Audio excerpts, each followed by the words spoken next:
Olá, seja bem-vindo ao Cultura Entrevista. Estamos juntos mais uma vez para o nosso encontro semanal aqui pela TV Cultura Vale do Aço. Às 9h18 desta segunda-feira, horário de Brasília, o Tribunal Superior Eleitoral anunciou oficialmente que foi concluída a apuração dos resultados da votação de 2014, com a totalização de 100% das urnas. As duas últimas urnas a serem apuradas estavam localizadas nos municípios de Pauíne e Guarajá, ambos no estado do Amazonas. E o resultado da eleição, que já era conhecido desde ontem, foi o que você esperava? E agora, como será o segundo turno da eleição presidencial? Quais os fenômenos mais marcantes das eleições em 2014? E as implicações de instrumentos como a lei da ficha limpa? O que deverá marcar a campanha do segundo turno? O Cultura Entrevista de hoje recebe para tratar desse assunto, responder a essas e outras questões, o psicólogo e educador Hudson Miranda e o advogado Dênia Franco. Doutor Dênia, obrigado pela presença aqui na TV Cultura. Eu que agradeço. Boa noite, Alex. Boa noite a todos os telespectadores. Hudson, mais uma vez, obrigado pelo retorno aqui à TV Cultura. Eu que agradeço a nova oportunidade de estar aqui discutindo com seus telespectadores e ao lado do doutor Dênia, né? Tudo bem.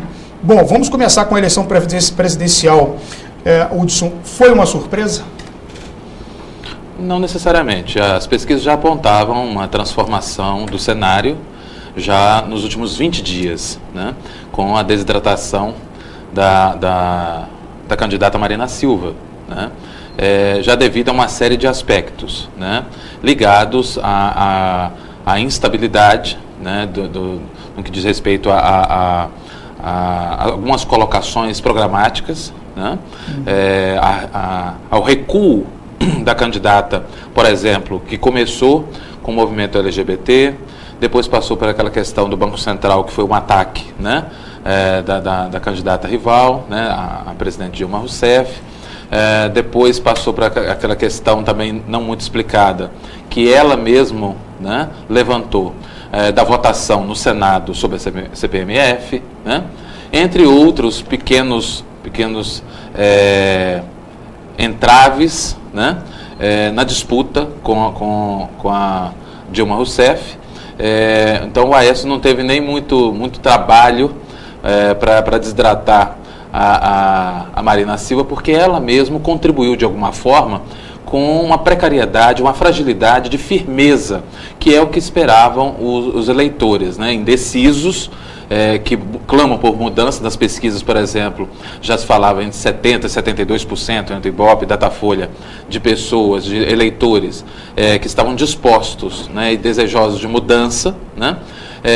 E esses eleitores acabaram concentrando suas intenções inicialmente, né, na Marina Silva, depois da tragédia ocorrida com o candidato Eduardo Campos, do qual ela era vice, né? Tá. Mas logo em seguida, né, ocorreram esses problemas aí que modificaram o que era impensável, né? Nós vamos voltar nesse assunto aí do acidente do Eduardo Campos também. Doutor Dênia, foi por esse caminho mesmo? Já havia uma esperança de que esse quadro ia se consolidar nas urnas por ação do eleitor nesse dia 5?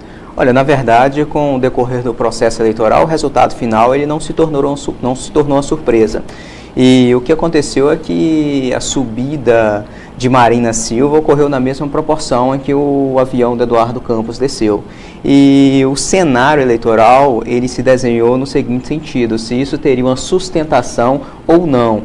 E toda essa comoção em torno de Marina Silva, quando ela se lançou candidata após a morte de Eduardo Campos, foi mais uma questão midiática, onde ela teve quase 10 dias aí de exposição da mídia e de forma gratuita e fora do período eleitoral, né? Então isso contribuiu bastante, onde o nome de Marina Silva chegou até as residências, ao conhecimento de eleitores que até então desconheciam o seu projeto. Mas à medida em que o debate ele foi se desenhando em um caráter igualitário entre os candidatos e o desempenho de Marina Silva também foi um desempenho não muito adequado, onde não se mostrou uma firmeza em relação às suas posições, e como o Hudson falou aqui, já com a divulgação do plano de governo dela, já houve uma mudança de posição, e isso já é um estigma em relação à vida de Marina Silva, e o desempenho muito bom também do candidato Aécio Neves. Tudo isso desagou aí na virada de Aécio indo para o segundo turno para o candidato Dilma. Não é um fator só, né? É uma Sim, questão são multifatorial. 7 fatores. O cenário foi se alterando, né? E nós tivemos aí em torno de 5 grandes debates, né? Em rede nacional, e o Aécio, que inicialmente também começou um pouco inseguro e sendo atacado, né? Sobretudo pela Luciana Genro, ele foi adquirindo também uma certa segurança e desenvoltura, né? Claro que tudo isso é resultado da assessoria, né? E do próprio preparo do programa e etc. Ele também já foi governador 2 vezes, já foi deputado federal 4 vezes, é um senador, se comunica muito bem, mas é claro que o cenário de corrida presidencial é outro, né? Então os candidatos foram aprimorando isso aí, e a Marina foi mantendo um certo padrão de colocação genérico, né? Pouco assertivo, né? Que foi característica de todos os debates, em geral, de todos os candidatos, mas nela isso foi mais acentuado, né? E o eleitorado estava muito sensível, né, a esse tipo de coisa. Parece que teve um discurso que colou também, e é de que ela não estava muito preparada para o cargo, para ser eleita presidente. Isso foi a tônica do discurso, inclusive, da Dilma. Não só da Dilma, como também do Aécio. Ela apoiou dos dois, na verdade, não foi isso? Na verdade, o que aconteceu foi o seguinte: a Marina Silva, ela se mostrou insegura em alguns pontos, e ela adotou uma posição muito passiva em relação à campanha eleitoral, onde ela estava sendo atacada de ambos os lados, e ela preferiu manter aquela linha de equilíbrio que não colou para a população. E isso a população enxergou uma falta de firmeza em relação às suas posições, em relação à sua própria postura. E o cargo hierarquicamente maior do nosso país tem que ser para uma pessoa preparada e firme para assumir posições, inclusive posições polêmicas. Como ela ficou em cima do muro, sendo atacada, sem se defender e sem mostrar também os defeitos dos outros candidatos, e só lembrando que a propaganda eleitoral ela é uma propaganda positiva e também uma propaganda negativa. Se você não se defende, né, mostrando o seu lado positivo, e não contribui também mostrando o lado negativo do seu oponente, sim, você vai cair num descrédito. E ela demorou muito a dar respostas, né, para essas questões. E tem questões sem respostas até hoje, sim, como a utilização do avião pelo Eduardo Campos, se está legal, se não está. Então, o partido adotou uma posição passiva e até, de certa forma, de omissão em relação a respostas. Teve um momento que ela se colocou numa posição de vitimização, né, que foi em relação às declarações do ex-presidente Lula, né, onde ela ficou dias exibindo aquele trecho de emoção, né? Mas aquilo não repercutiu como se esperava, né? Aquilo deve ter sido orientação de manter aquilo em exibição do marqueteiro, né? Quer dizer, eu não estou falando que a emoção não foi verdadeira, mas manter em exibição durante muitos dias não foi se mostrou que não foi uma decisão acertada. Quando ela foi para a campanha dizer que também passou fome, que também conhecia a fome, ela foi muito contestada com relação a isso, porque o lugar de onde ela vem é um lugar onde as pessoas estão muito próximas da natureza, e a natureza tem muita alimentação, né? Lá no Acre, toda a região amazônica, aliás, a população que mora perto da floresta e perto dos rios tem uma fartura muito grande na mesa, não precisa plantar necessariamente. Também a agricultura, né? Mas que ela teve um cenário, digamos, áspero, né? De muita luta política, né? Lá como seringueira, correu risco de morte, um lugar insalubre para a política, né? Exatamente, é uma questão lidando com oligarquias, né? Com disputas, né? Com latifundiários, etc, etc. Tudo isso ninguém contesta, inclusive, né, os oponentes, sim, né? Sim. Ela é conhecida internacionalmente, é uma ambientalista respeitada, sabe do que está falando. O problema é que ela teve dificuldade de traduzir isso numa comunicação eficaz, né? Que fosse compatível com a ocupação de um cargo presidencial. A Dilma também fez inflexões, fez mudanças de discurso, né? Ela começou a campanha dizendo que não mexeria na equipe econômica. Num dos debates de setembro, ela já admitiu que poderia fazer mudanças na equipe econômica. Vai ter que se explicar agora no segundo turno também com relação a isso, né? As discussões da Dilma em relação à equipe econômica ainda estão muito vagas, né? De troca de equipe, ela não falou para quem, né? Vai trocar em que direção, né? Porque evidentemente cada economista defende uma linha, uma abordagem, e isso tem a ver com a linha que ela vai adotar de governo, e isso não está claro, né, absolutamente. Alguns questionamentos sobre os números negativos do Brasil nos últimos tempos, né? Ela também não conseguiu responder. Então, agora que estão só 2 candidatos, né, no segundo turno, ela vai ter que realmente trazer à tona essa argumentação de uma maneira mais convincente, né? Uhum. De fato, há um incógnito em relação a alguns programas de governo, por exemplo, inclusive os últimos atos de campanha da presidente Dilma, algumas entrevistas foram canceladas em virtude de números negativos do próprio país, a pretexto de se estar sem voz, mas para esquivar de algumas perguntas, outras entrevistas foram canceladas. Então, o Brasil precisa de respostas. Tanto precisava de respostas dessas 3 candidaturas, se consolidando em 2 agora. Inclusive algumas respostas importantes, como por exemplo a questão de geração de empregos, mas de empregos não muito qualificados, com baixo nível de remuneração, né? Quer dizer, esse número vem crescendo em prejuízo dos empregos de maior qualificação. O próprio apagão de qualidade educacional, nós temos um apagão forte disso, nós temos um aumento substancial, importante de acesso, mas não é um acesso tão qualitativo, e os números e inúmeras pesquisas, né, vêm apresentando isso, né? Então tem uma série de questões que não estão claras. A questão do Bolsa Família, por exemplo, é importante, o ganho social que isso representa para a retirada de uma parcela importante da população da pobreza, mas quando se divulga que são 56 milhões de pessoas ligadas a essa questão, nós temos que refletir o seguinte: num país cuja população gira em torno de 200 bilhões, e nós estamos falando de 56 milhões ligados a um programa de transferência de renda mínima, nós estamos falando de um país que precisa se rever economicamente.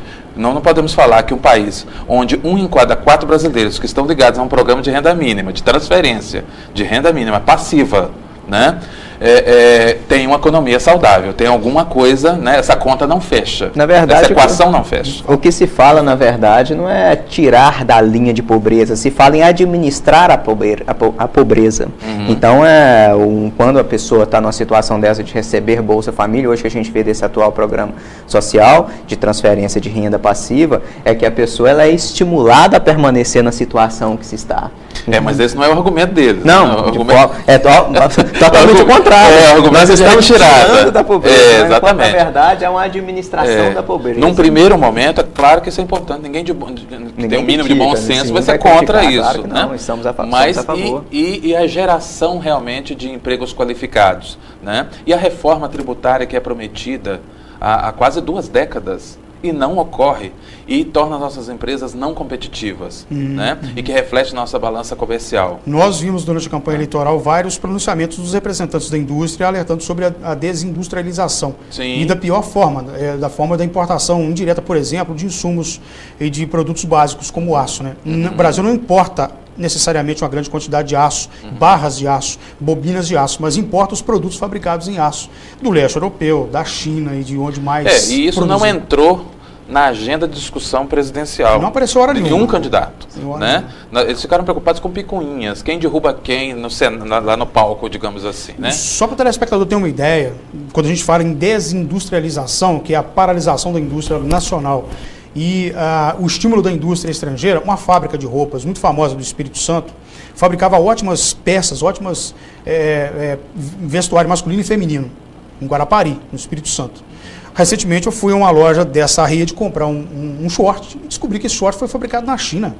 Mas a fábrica continua, a empresa continua existindo no Brasil, ela só produz lá fora, traz para cá e vende o vestuário aqui dentro do Brasil, fabricado lá na China. Com um detalhe, a qualidade é muito pior em relação ao que fabricava antigamente dentro do Brasil.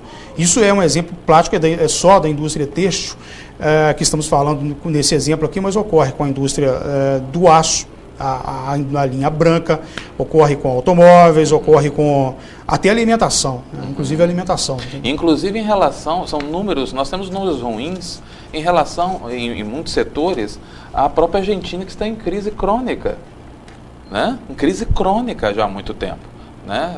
E outra coisa muito importante, esse apagão que nós temos de mão de obra, também é outra coisa que vem sendo alertado há muito tempo e ninguém observa. Principalmente mão de obra técnica, né? Exatamente, mão de obra técnica. E a própria mão de obra superior vem se mostrando desqualificada cada vez que os números surgem. Não é à toa ao PISA. Nós estamos no 43º lugar do PISA. Né? Quer dizer, esse conhecimento é muito importante. Eu não sei se o doutor Denner concorda. Nós temos um problema crítico da ideia de que desenvolvimento não é igual a crescimento. Nós podemos ter um país em crescimento ou um cenário de crescimento e não desenvolvimento, né? E podemos ter um cenário de desenvolvimento e não crescimento. Nós temos um potencial de desenvolvimento muito grande. Temos mentes criativas, temos tecnologia suficiente, que inclusive é referência em muitos casos para o mundo inteiro, né? Mas nós temos um problema de entraves para crescimento. Eles estão andando separados. Na verdade, o que eu vejo do Brasil em relação a isso é que o Brasil é um país fantástico, ele é autossustentável em diversas áreas. Infelizmente, nós assim, fornecemos o insumo e o produto industrializado, nós importamos, e o crescimento do Brasil foi sempre um pseudo-crescimento muito baseado no consumo. Então, o crescimento do Brasil, ele depende muito da forma como a população gasta. Não é um crescimento sustentável para que a economia seja fortalecida nesse sentido. Então, o crescimento do Brasil ele é muito baseado em consumo da população. Mas ao mesmo tempo tem nessa equação perversa, né, a tributação em cascata, sim, né, perfeito, a múltipla tributação, que onera muito o custo do próprio consumo. E quando a gente fala né? isso, doutor, os candidatos se esquivam dessas situações, sim. que é uma Sim, situação assim, isso sai da pauta. que a gente vê com muito pesar. Os candidatos querem falar de quê? Querem falar de saúde, educação e segurança, Sim. porque é o que a população quer ouvir, mas quando a gente fala de desenvolvimento sustentável, de planos e metas a longo prazo, ninguém quer falar sobre isso. E todo mundo quando fala saúde, educação, segurança, né? Eles falam de maneira conceitual, genérica. Né? Ninguém fala o que realmente vai fazer, concretamente, com que dinheiro. Né? E todo mundo que fala em reforma tributária enquanto não está no poder. Chegou, esqueceu. É igual a reforma política também. A reforma política também. Então a população já assimilou essa lógica terrível. Né? Legal, nós vamos agora a um rápido intervalo e voltamos logo na sequência dessa conversa aqui com o psicólogo Hudson Miranda e também com o advogado Denner Franco sobre o resultado das eleições de 2014 e o mundo que nós vamos viver no Brasil a partir dessa semana, a partir dessa segunda-feira já, com a disputa do segundo turno da eleição presidencial. É um minuto só.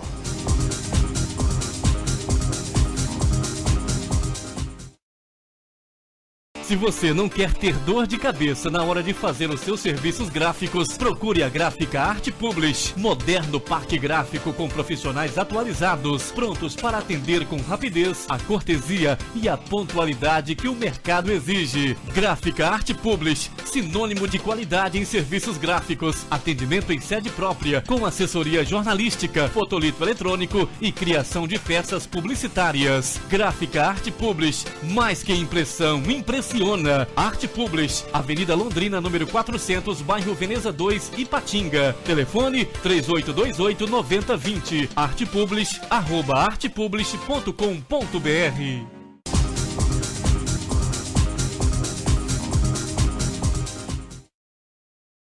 Muito bem, nós estamos de volta com o Cultura Entrevista dessa segunda-feira, que trata do resultado das eleições gerais de 2014 e recebe aqui como convidados o psicólogo Hudson Miranda e também o advogado Denner Franco. Doutor Denner, essa eleição de 2014 foi a primeira eleição que definitivamente a lei, que ficou conhecida popularmente como lei da ficha limpa, estava em vigor, né, em pleno vigor. O senhor acredita que houve realmente mudanças, houve impactos do vigor dessa lei nos resultados? Sim, mas é claro, a Lei Complementar 135, mais conhecida como ficha limpa, após vários incidentes processuais, ela foi efetivamente a primeira eleição que ela é aplicada. Desde sua edição no ano de 2010, né, o Supremo Tribunal Federal decidiu, baseado no princípio da anualidade da norma que altera o processo eleitoral, que só pode ser publicada, do ano que ela é publicada, só vai ser aplicada nas eleições um ano após a publicação dessa norma, para evitar surpresa, baseado no princípio da não surpresa, né? Que aquele grupo que está no poder alterar as regras do processo com o jogo em andamento. E essa lei é uma lei de grande valia para moralização do nosso direito eleitoral, da nossa política. Por quê? Porque antigamente os candidatos eles conseguiam fazer que os processos eles se eternizavam aí no Poder Judiciário através de vários incidentes processuais. E com a lei da ficha limpa, entre os casos de incluir novas espécies de inelegibilidade, ela possibilitou que antes do trânsito em julgado de uma decisão judicial, o candidato pudesse cumprir a sua pecha de inelegibilidade. Então hoje não basta aguardar o trâmite final de um processo com o trânsito em julgado, porque através de vários instrumentos jurídicos nós conseguimos protelar esse trânsito em julgado, né? Então hoje basta uma decisão colegiada condenando aquele candidato para que ele possa cumprir aí a sua sanção de inelegibilidade. Inclusive 15 candidatos em Minas Gerais, na noite de sábado, o Tribunal Regional Eleitoral divulgou um documento informando que 15 candidatos teriam os nomes mantidos nas urnas, candidatos a deputado estadual e federal em Minas Gerais, teriam o nome mantido nas urnas. Entretanto, a votação não seria contabilizada, seriam considerados votos nulos. É isso por quê? Exatamente.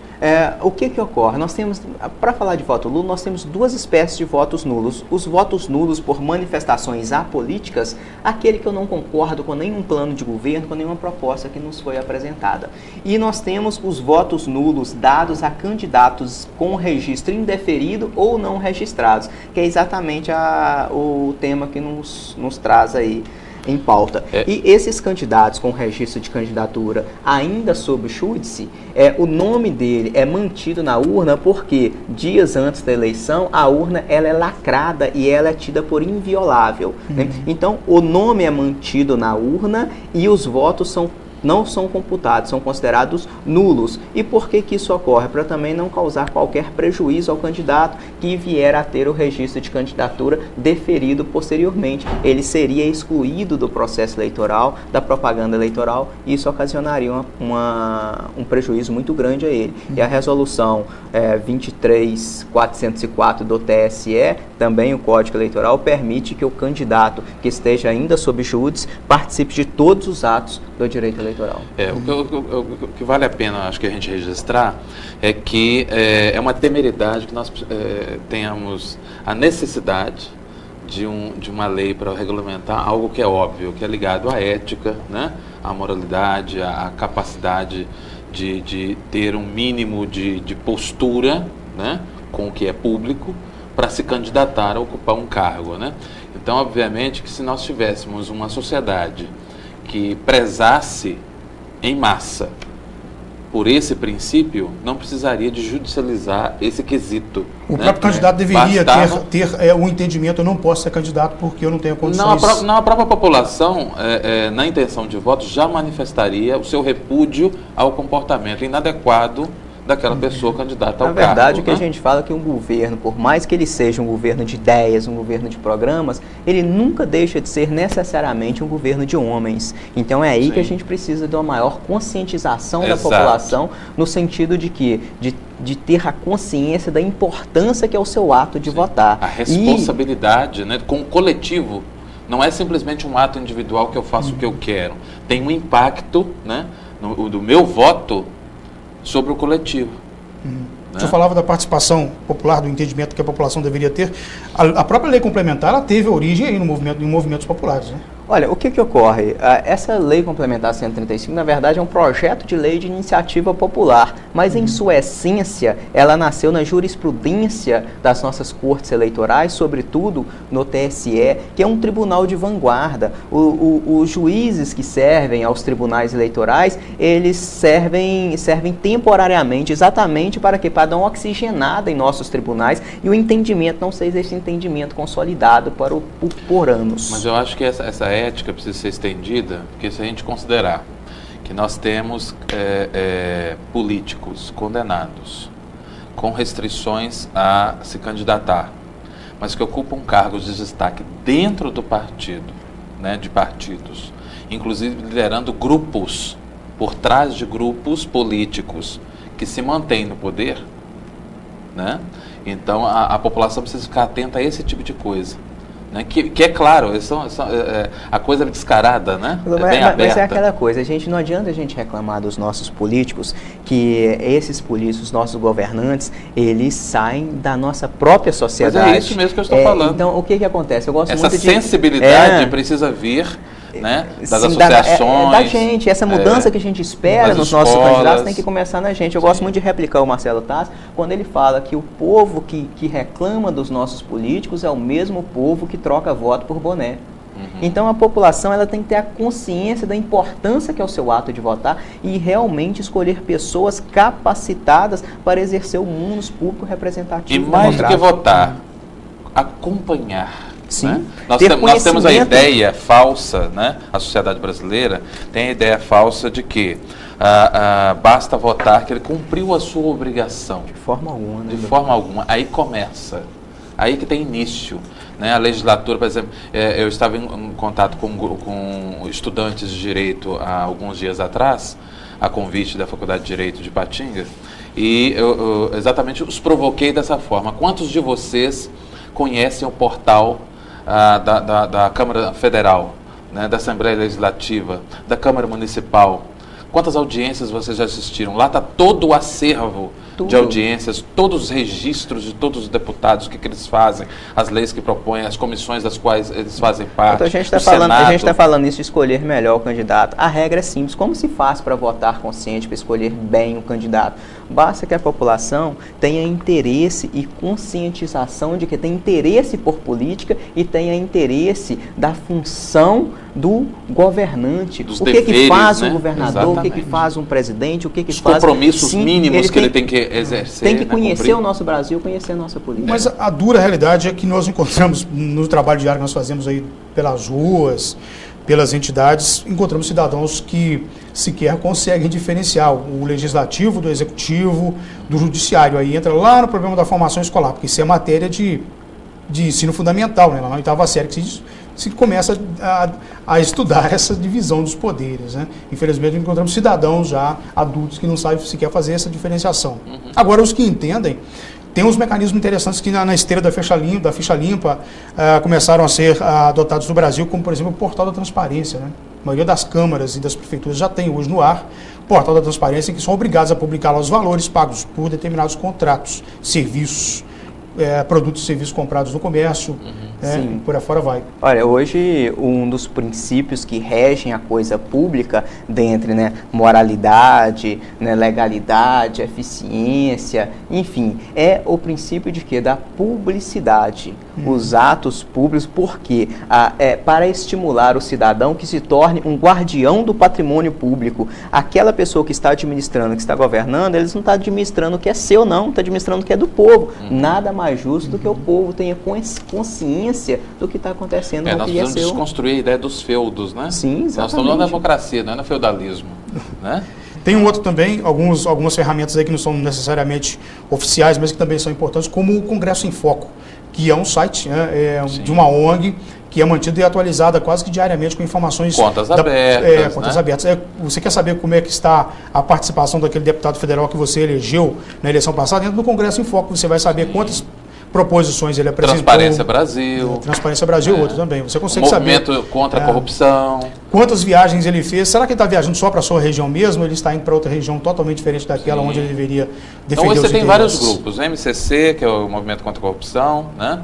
O Transparência Brasil, Contas Abertas, o Congresso em Foco. Existem movimentos. Agora, para esses movimentos ganharem cada vez mais vulto, né? E a gente ir mudando essa situação, é preciso dar musculatura. E como é que você dá musculatura? Fazendo o que foi feito ano passado com o movimento das ruas. Aquilo ali precisa ter continuidade. Aquilo não é entretenimento. Né? Nós não podemos confundir um conjunto de reivindicações com entretenimento. Né? Não pode ser passageiro. Não pode ser uma oportunidade para fazer selfie e aparecer no Instagram. Okay? Não pode. Vamos falar um pouco das eleições para a Assembleia Legislativa de Minas. 4 dos 5 candidatos a deputado estadual mais votados foram reeleitos. Apesar disso, a renovação foi de 33%. Esses 5 candidatos aqui, é o seguinte: o deputado Paulo Guedes foi o eleito com a maior quantidade de votos, O atual deputado, ele é atualmente deputado da Assembleia e candidato à reeleição, obteve 164 mil votos em 831. O parlamentar está no terceiro mandato. O segundo candidato mais votado para a LMG é o Mário Henrique, que é um radialista conhecido como Caixa, eleito com 130 mil votos. Ele está lá desde 2013 porque ele era suplente, foi ocupar a vaga aberta com a renúncia do ex-deputado Carlinhos Moura, do PCdoB. Em terceiro lugar, vem o Leandro Genaro, do PSB, obteve 127 mil votos. Esse é o primeiro mandato dele na ALMG. E o quarto deputado mais votado, Gil Pereira, obteve 104 mil votos. E nesse contexto aqui seguem os outros deputados que foram mais votados, até o mais recente, e o resumo é que 33% de renovação. É um número baixo ou foi um número considerável? Na verdade, é um número expressivo. Quando a gente fala em 30% de renovação, um terço aí dos deputados, eles serão o quê? Serão pessoas que estão lá pela primeira vez, e isso demonstra um sentimento de mudança da própria população, no sentido de se estar insatisfeito com a condução da nossa política, sobretudo no nosso poder legislativo. Porque o nosso poder legislativo ele tem aquela competência constitucional precípua de fiscalizar o executivo e de elaborar leis, enfim. Então, demonstrou o quê? O sentimento de mudança da população para com o nosso poder legislativo também. Na Câmara Federal, nosso índice de renovação foi muito mais alto, foi 46% a renovação na Câmara Federal. Inclusive, renovações muito drásticas não são recomendáveis, né? Claro. Porque o rito legislativo exige conhecimento. Essa ruptura, né, abrupta do poder, a gente chama de revolução, né? Então, a mudança é necessária no sentido de ser por evolução, que é um processo gradual. Que promova desenvolvimento, né? Porque o rito legislativo, como volto a dizer, exige muito conhecimento, é muito complexo e muda as nossas vidas. Né? Então, nós não podemos simplesmente mudar por mudar. Né? Vamos agora um rápido intervalo, logo na sequência nós vamos falar da quebra da hegemonia do PSDB em Minas Gerais, e aí um grande paradoxo que se criou nessas eleições, que a Dilma Rousseff perdeu no berço de criação do PT, que é São Paulo, e ganhou em Minas Gerais, que era também um estado com grande presença do PSDB.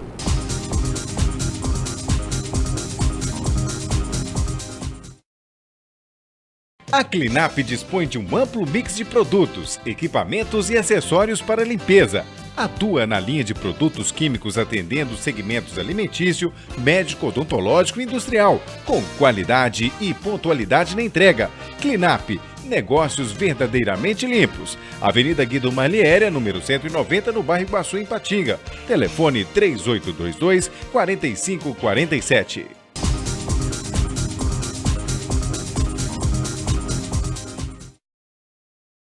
Muito bem, estamos de volta com Cultura Entrevista, que hoje debate o resultado das eleições de 2014. O que vai precisar apresentar para você o candidato que no segundo turno, a campanha do segundo turno, apresentar propostas, qual o perfil do candidato que vai merecer o seu voto?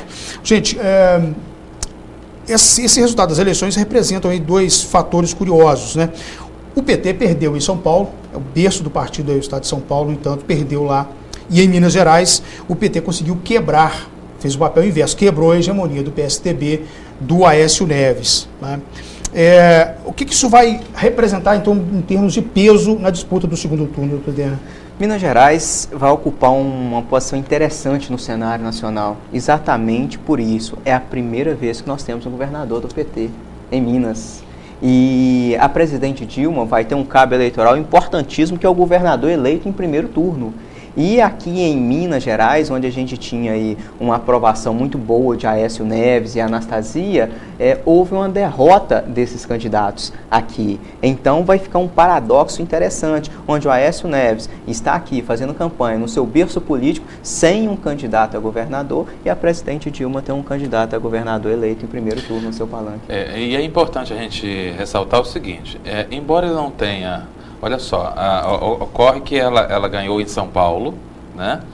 Que o Aécio ganhou em São Paulo, que perdeu em Minas, mas a discrepância a diferença entre os dois em Minas é bem menor do que a diferença em São Paulo, onde o Aécio ganhou com quase o dobro, praticamente o dobro, né? Só citar os números aqui, não sei se os tem aí, mas em Minas Gerais a Dilma obteve 43,48% e o Aécio 39,75%. É, diferença pequena. Em São Paulo, o Aécio 44,22% e a Dilma 25,82%. Exatamente. Isso dá uma diferença de mais de 5 milhões de votos. O fio dessa balança é Nordeste. No Nordeste a Dilma tem uma média de 60% acima e o Aécio está bem abaixo. E isso vai depender agora do comportamento da Marina, né? Como é da Marina e do com exceção de Pernambuco, que lá a Marina ganhou por influência. Exato.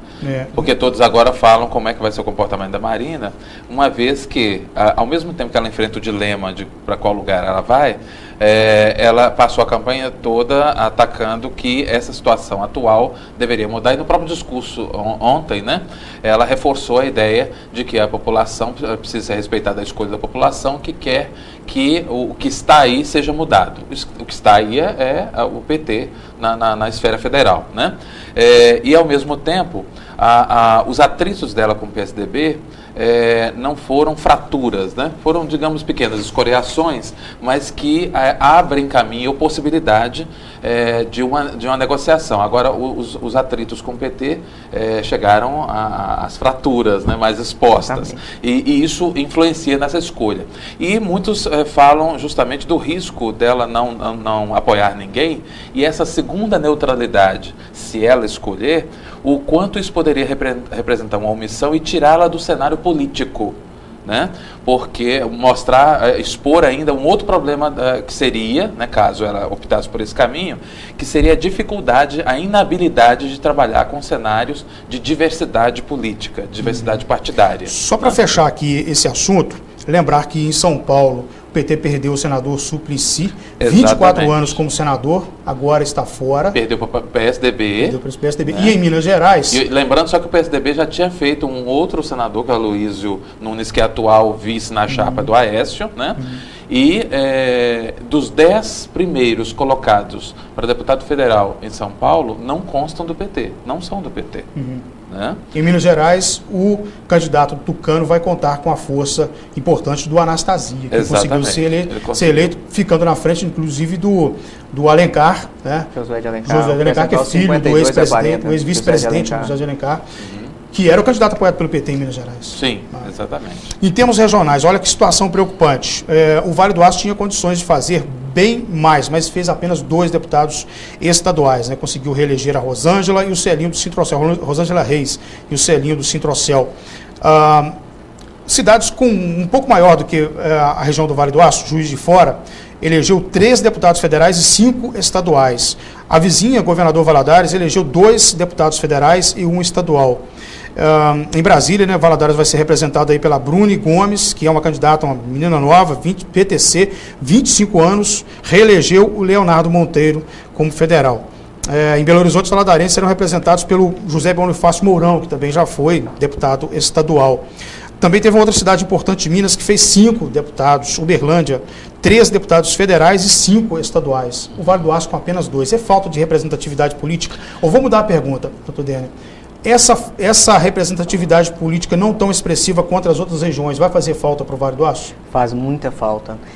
Essa situação de a população ter a consciência do que é importante, que o voto é um instrumento importante para quê? Para trazer desenvolvimento regional, para ter representatividade, legitimidade dos nossos representantes. O voto regionalizado ele é muito importante, exatamente porque quando outras regiões têm representantes aí no Congresso Nacional, na Assembleia Legislativa, obviamente que os projetos mais importantes eles estarão lutando para que esses projetos, esses grandes empreendimentos sejam levados até o seu berço político, até a sua região. Então o Vale do Aço, ele tem que ter essa consciência da importância, do significado do ato de votar e não aceitar mais esses candidatos que vêm aqui apenas completar a sua legenda.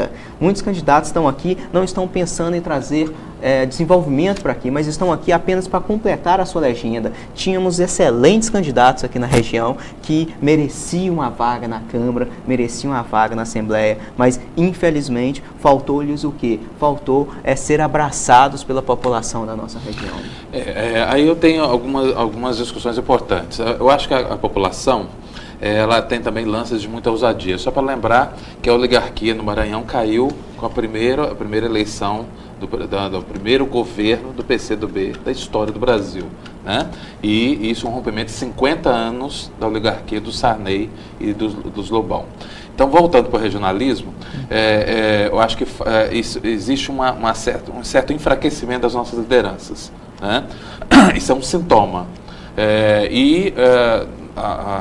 Na eleição passada municipal, foram eleitos os representantes, né, os prefeitos do PT, por exemplo, né, de Timóteo até Santana do Paraíso. Construíram a Governador Valadares e Caratinga. Chamaram o que eles chamam de linha vermelha. E essa linha vermelha foi construída com o argumento de que, tendo essa unidade, nós teríamos um desenvolvimento mais acelerado e articulado dentro da proposta da região metropolitana. Isto ainda não aconteceu, essa articulação, ok? 2 anos se passaram. E a população respondeu, sintomaticamente, olha, e aí?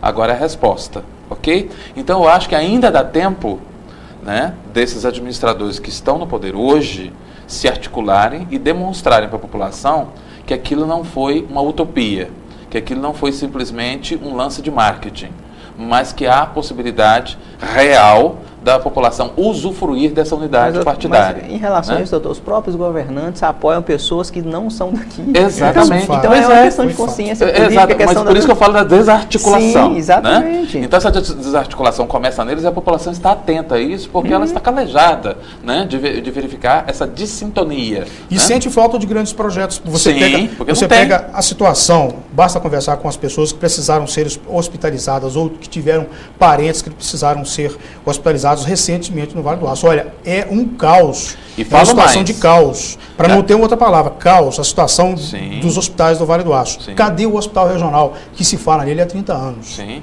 Alex, e isso refere-se a um outro alerta. Daqui aproximadamente 18 meses começa a corrida municipal de novo.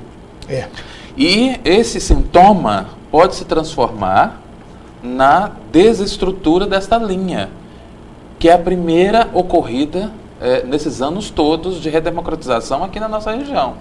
Então, essa oportunidade singular que nós estamos experimentando, do ponto de vista político, tem que ser traduzido do ponto de vista administrativo, do ponto de vista de serviços, de oportunidades, de crescimento, de desenvolvimento, né, de estímulo. Nós não podemos continuar dependendo de 3, 4 empresas siderúrgicas, da área de siderurgia e celulose. Elas são importantes historicamente, são importantes economicamente, mas nós temos muito mais potencial. O que nós estamos esperando? Que essas empresas fechem primeiro, para a gente correr atrás do desespero? Mas é aí que vem a nossa representatividade. É aí que a importância do nosso deputado federal daqui, do nosso deputado estadual daqui. Pois é, doutor Denner, mas nós já tivemos representatividades expressivas em termos de quantidade, né? Daqui. E isso é um sintoma... Mas aí que entra a qualidade do nosso representante. Exatamente. É aí que entra, aí que entra a consciência da nossa população no sentido de escolher realmente aquele que melhor vai nos Então as lideranças e os partidos têm a responsabilidade de fazer com que lideranças efetivas, inteligentes, capazes, né, consigam ser expostas o suficiente para sensibilizar a população, que é o que não está ocorrendo, infelizmente. Né? E o resultado dessa desagregação que nós estamos vendo, que se traduz em prejuízo, né, efetivo, né, de articulação. Agora nós temos prefeitos do mesmo partido e um governador do mesmo partido.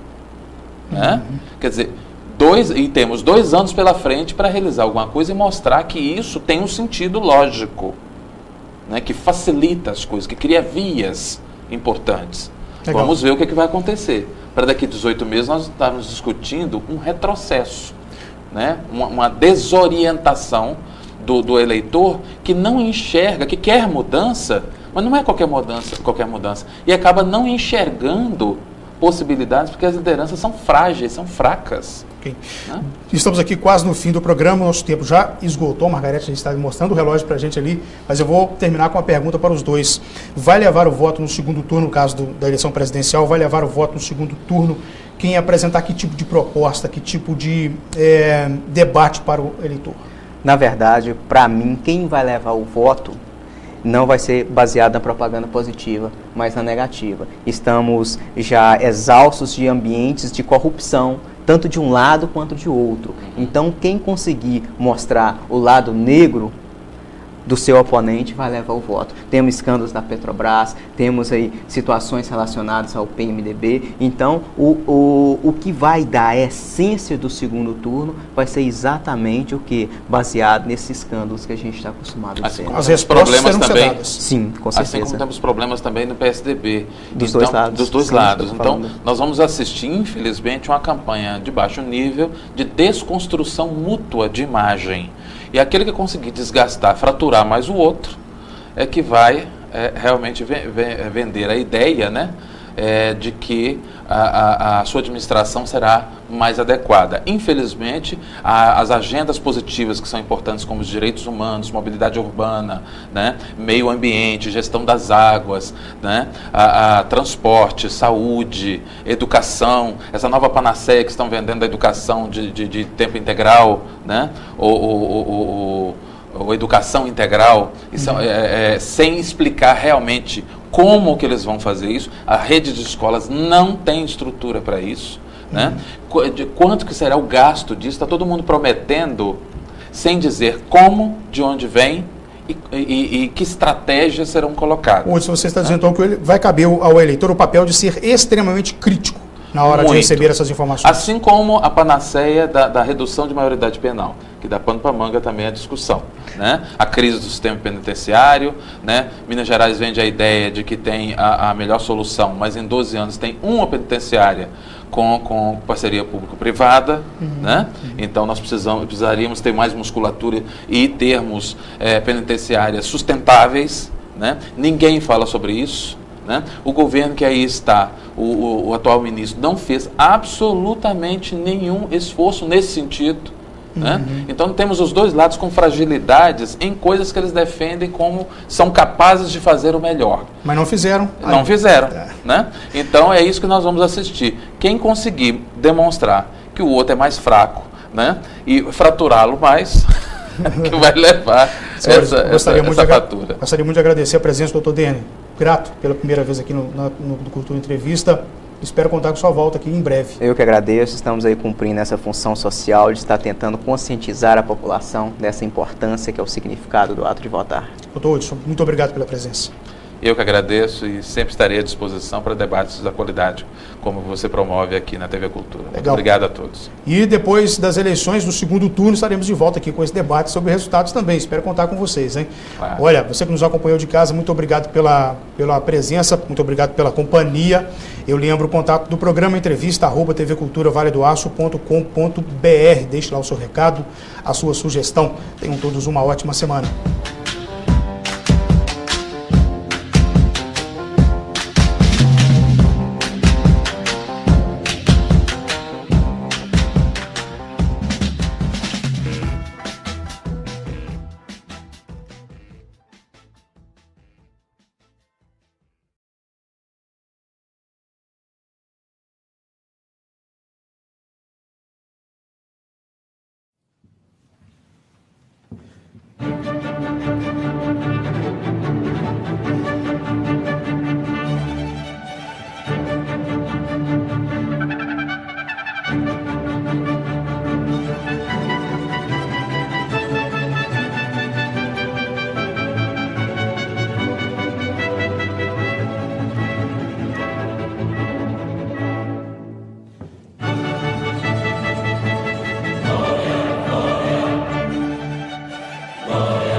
Patris,